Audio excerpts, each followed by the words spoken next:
So you've been getting a lot of good information about different categories of the business and the career, the art, the craft, and then this afternoon will be more about the business. Now, I wondered when they asked me to teach this class, why they wanted me to teach it at noon. I thought, heck, it's endings. It should be at the end of the day, right? So you can actually feel like you're wrapping up. But this is about the end of stories. So everybody has a handout? Oh, okay. You soon will. It shall miraculously appear in your hands. So the thing we want to talk about is the importance of endings, how you figure out what kind of ending that you need, and then how you can use story tools to craft the particular ending that will make your story work. Now, you heard a lot from Ruth about theme. And needless to say, your ending has to reflect, make a comment upon, and settle for us something that was raised when the whole question of theme was raised in the first place. So it's what rounds it out. Now, take a step back just a moment into the craft of story. And there are 3 parts that I think everybody needs to have in any story. And that is sympathy, danger, and salvation, SDS. So you need to give us some kind of identification with your protagonist. So we need that sympathy. That means we want to go along on the trip with them. We want to find out more what they're about. We want to connect with them. We have a simpatico, if you will.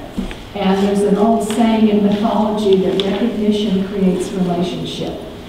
So you give us something to recognize, whether they're saving a cat and you like cats, or they're pursuing some goal and it's similar to what you've done, or you know somebody who has, but you need to give us that sense of identification.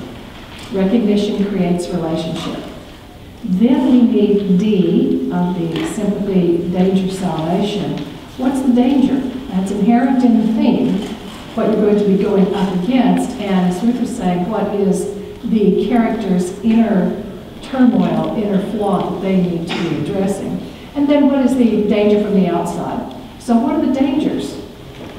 It's not a story unless there's a problem, right? So what is the danger? And give us the inside danger and the outside danger. In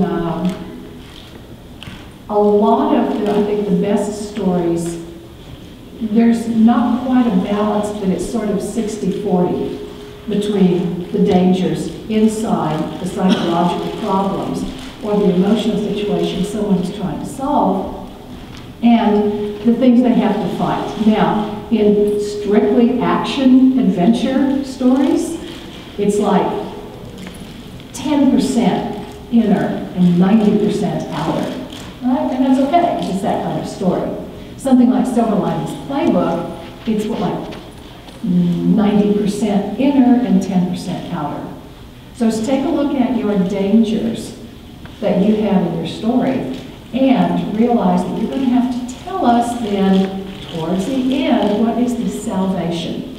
And you can also use redemption instead of salvation. But the point of it is that a resolution arises. Something happens at the climax that pulls together all of these pieces that you've been setting up for us.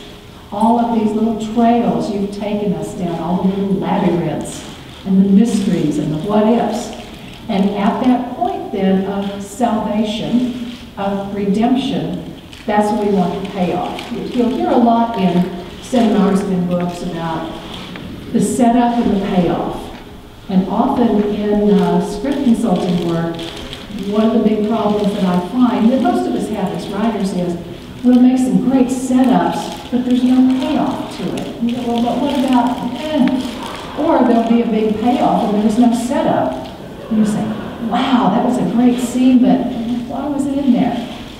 So chart these out, either write these out. What is your setup? What is your payoff? And the payoff sometimes comes within a particular scene, sometimes within a sequence, but the main one for the story comes at the end. So sympathy, danger, salvation are those three big chunks. You could also call them Act 1, Act 2, and Act 3. But that's what we need for it to be a story. Now, how many of you have problems deciding on the end of a story? Anybody out there who has a story that still isn't finished because you can't decide how it should end? Yeah, I don't know. But once I do, it will probably be so easy to finish it in 3 days. But I just don't know if she should kill him or not. Like you said, it sort of depends on how you're feeling at the time, right? So, the ending is, I think, also, well, no question, who procrastinates? Yeah, more hands went up. Okay, come on, Rosie, you're having a hard time putting your hand up, right? Is procrastinating? I think that procrastination and avoidance of the endings is our basic human refusal to deal with mortality. We don't want something to end, whether it's a project, a story, a relationship, your favorite year in high school, giving away your favorite shirt. I have a friend who, her husband wouldn't get rid of this ugly Hawaiian shirt, so when he was gone on a golf trip, she cut all the buttons off of it. So that didn't stop it, he just enlarged the buttonholes. But eventually it fell apart. So it is, I think, our inherent resistance to death, to our own non-existence, that causes a problem with endings. So, facing the kind of ending you have in your story, identifying that and recognizing that may go a long way towards helping you decide exactly how it should end and what needs to be resolved. And remember, too, that the difference between a happy ending and a tragic ending is said to be where you cut. Because think how many stories we've gotten that are the continuation of fairy tales. And they lived happily ever after. 3 years later, oh, not so much. So, where you end your story in that progression of a natural cycle determines whether it's a happy ending or a tragic, or vice versa. You know, oh, all is lost. But then you see them sometime later, and their eyes meet across the room, and they go, oh, maybe we could be together after all. So realize the point of that is there is a continuum for every story. And every theme, particularly if you go back and look at the roots of themes, there are a number of places where the story can stop. And when you look at stories over the centuries and the millennia, you can see that there are a number of stories on the same theme, but where they end determines how they feel and what you get out of it. So where on that story continuum of that theme are you going to end your story? There is a thing I'm working on even more, but that I've been talking about for a couple of years now, and that's the 4 E's of story. And basically this is a way for you to analyze other people's stories and your own so that you can get a sense if you're out of balance and you want to shift the percentages here of this formula, or if it's okay, you're on track, so you can tighten it up. The 4 elements, the 4 E's that you will find in any story are entertainment, education, enlightenment, and expression. So once again, action adventures would be mostly entertainment, 90% entertainment. So the ending doesn't have as big of a psychological demand upon it. And something that is entertaining, now you always have to have some entertainment, otherwise nobody's going to watch it, nobody's going to care. But if you are trying to educate people about something, maybe it's about the plight of the elephants being poached for the ivory in their tusks, and you want an entertaining story about that, but you also want to raise awareness. Then your percentages there might be, okay, 50-40. entertainment, 40% education, and then 10%, maybe a little bit of enlightenment about the way the planet works and the beauty of life. Or it could be expression, because you're putting a lot of yourself into this because you were on safari, you came across this problem, and this is something you want to bring to the attention of other people, and you've got a character in there who's kind of like you. If you are trying to get across enlightenment, you have to be really, really careful because it can get really wanky and woo-woo pretty fast. And if you get too woo-woo, then you're going to lose all the people that you could reach if you had just a little bit more entertainment in there. So, you know, this is asking you to dissect your story and see what percentage of each of these you have in there. Enlightenment, I think there should be some in every story. Now, one of my favorites, and I'm going to jump ahead a little bit, but it's in your handouts, is Apocalypse Now, which is nothing if not action and philosophy and education about war and psychology and enlightenment. In the very beginning of that film, you have the three mythic statements. You have the thematic statement, the mission statement, and the lesson statement. And the thematic statement is amazing. It's to me so very enlightening. The general who is giving Martin Sheen, how many of you have seen Apocalypse Now? Oh, good. Okay. Those of you who haven't, you've got 30 minutes at lunch. You can at least get started on it. Okay. So Martin Sheen, Pastor Miller, has gotten his mission. And his mission is to go out and terminate Colonel Kurtz's command, terminate with extreme prejudice. And at the very beginning of the film, we hear the ending statement when he says, everyone asks, I asked for a mission, and for my sins they gave me one. Everyone gets everything they ask for, and it was no mistake that I was the caretaker of Colonel Kurtz. For to tell his story is to tell mine. Now that's the ending of the film, but it's at the beginning of the film. It's the ending of that story. And digressing just a few minutes backwards from that, the whole beginning of Apocalypse Now is the ending of Apocalypse Now. It's so beautifully bookended. And what is the song that's playing at the beginning when they're making the fire strike? Anybody? This is the end. Okay, that's just perfect. And then, of course, the ending scenes, depending on which of the three versions you saw, does have the fire strike at the end. So the point to you is, here is a story that has the ending at the beginning, and yet you want to go on that journey and find out how it came about and what is actually going on.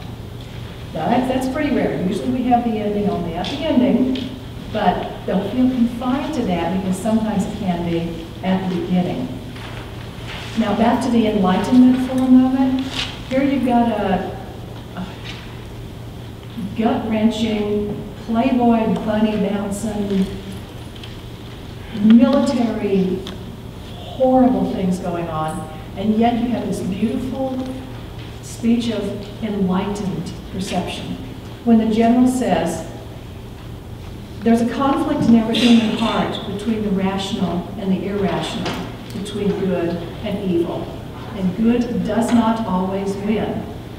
Sometimes the dark side overcomes what Lincoln called the better angels of our nature. There's a conflict in every human heart, and Colonel Kurtz has gone over to the dark side. So, how beautifully enlightening in the midst of this war story. So, I would encourage all of us to put our philosophical and enlightening, spiritual if you will, religious if it is, put something in your story of that, even if it's not real obvious, it might just be a symbol somewhere, but that's going to appeal to that higher nature of all of us. And you can appeal to the lower nature with the entertainment part. But sneak in a little bit of enlightenment anyway. It will enrich what you're doing in any kind of story, any style, any genre.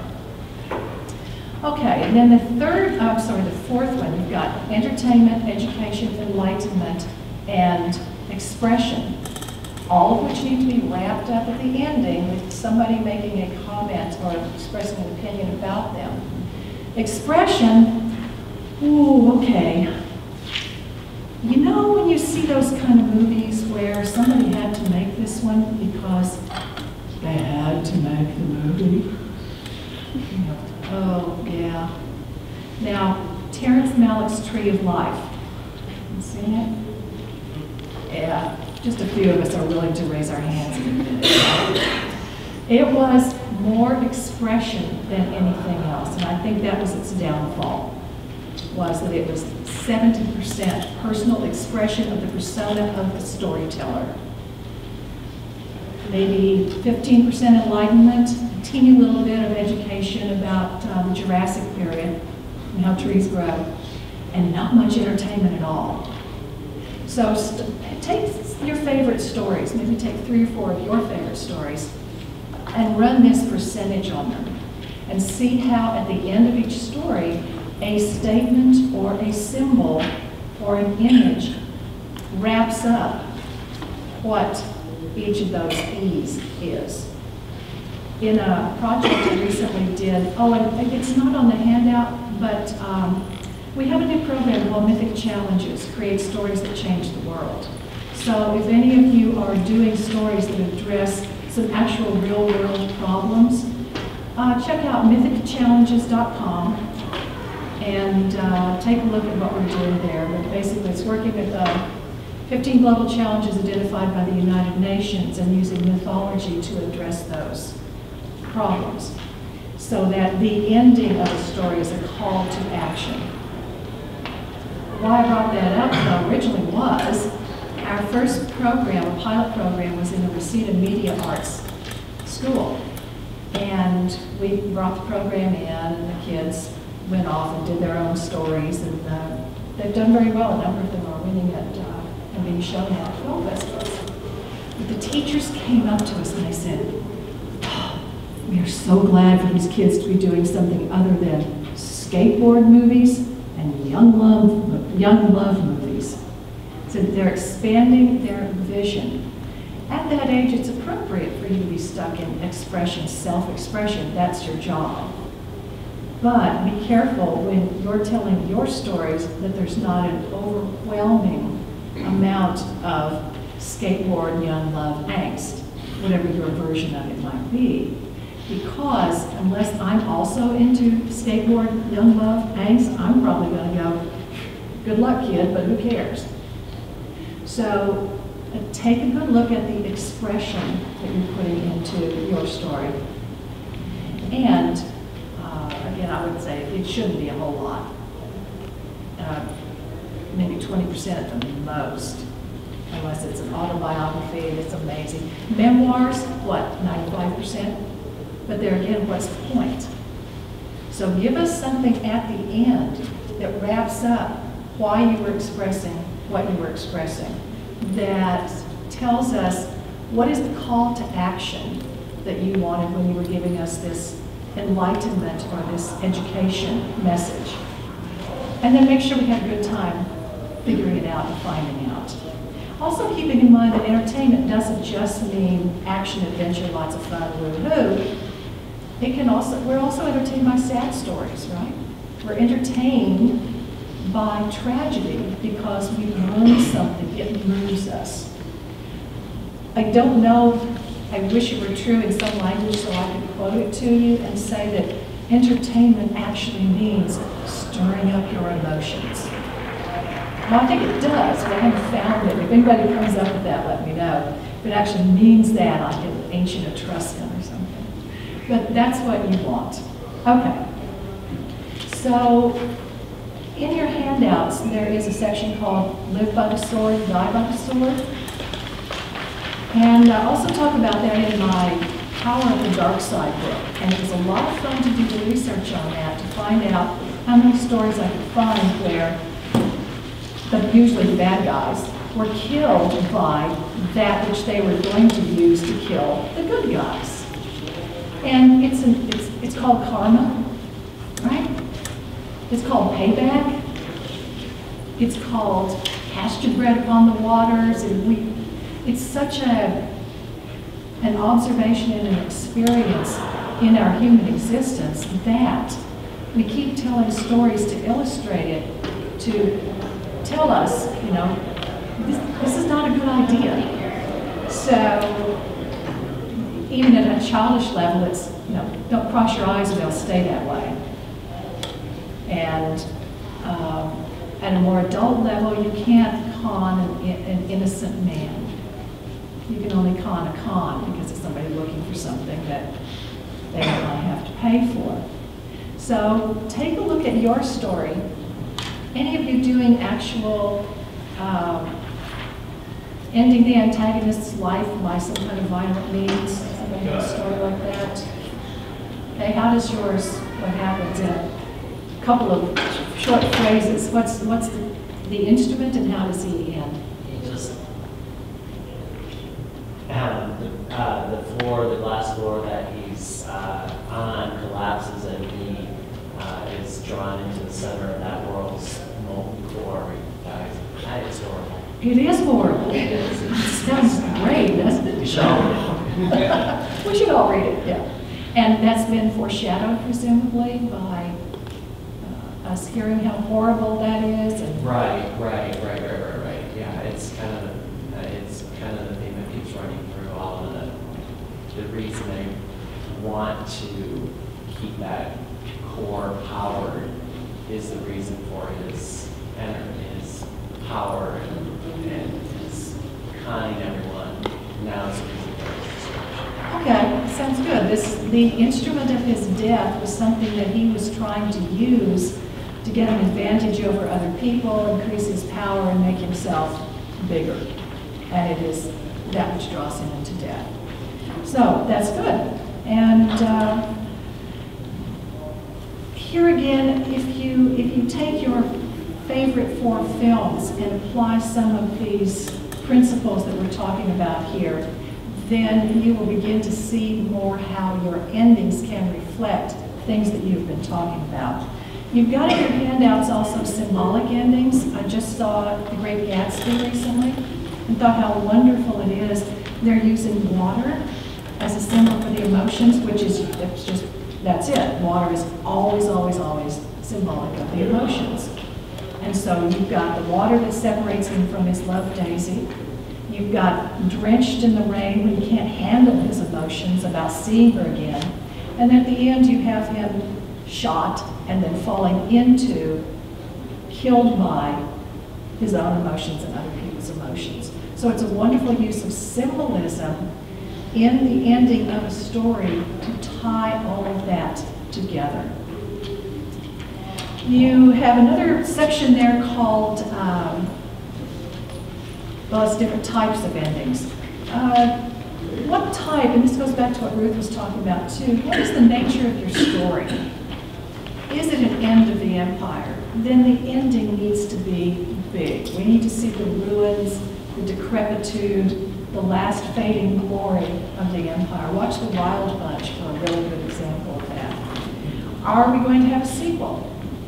How many people, when you first saw Star Wars, actually saw that little life capsule of Darth Vader spinning off into the distance the first time you saw it? But there it was. And when you went back and saw, you go, there's more to this story. And particularly these days when almost everyone is looking for franchise material and transmedia material, it behooves you to build into your endings not necessarily just escape hatches, but, oh, what next? Oh, what if? And even if it's a different story completely that you're going to go into with a web series from one of the characters who's not a main character, you still want to give us that little glimpse of them walking off into something else going, wonder what's going to happen there. So keep in mind these days, your endings need not be, if you are doing TV or even features, need not be a complete and final ending because the demand is out there for transmedia, world-building, franchise stories. So you don't have to think of its finality so much. Okay, Revelation of meaning and motivation, Skyfall, we learned why he is who he is, James Bond. Real or Just a Dream, those are always wonderful stories because you keep going back and watching them again and again to try and catch all those clues. And in test screenings, the point there is just that a lot of times you've got the ending you want when the studio buys the movie and starts making it. Pretty Woman doesn't end the way it was originally written, which was that she went back to the streets. Hollywood gave it a Cinderella ending. Fatal Attraction, the Glenn Close character kills herself with a knife with Michael Douglas's fingerprints on it, implicating him for the murder. Well, people didn't like that. He was the hero. So the ending was changed. Okay, a few famous last words. I'll give you one word of the ending of a movie and see if it doesn't call up the whole thing for you. Shame. Okay? That's it. That's that image of the loss. And yet knowing that things ended well for the town, but there was still that longing and that yearning. Or how about from Gone with the Wind, I'll think about it tomorrow. Right? You want a wonderful closing phrase that people will sit up in front of other people and talk about for years, and that will quote to each other in just everyday conversations. Louis, I think this is the beginning of a beautiful friendship. Okay? So I do believe that since this is our course on endings, I will close by saying our work here is done. Thank you all.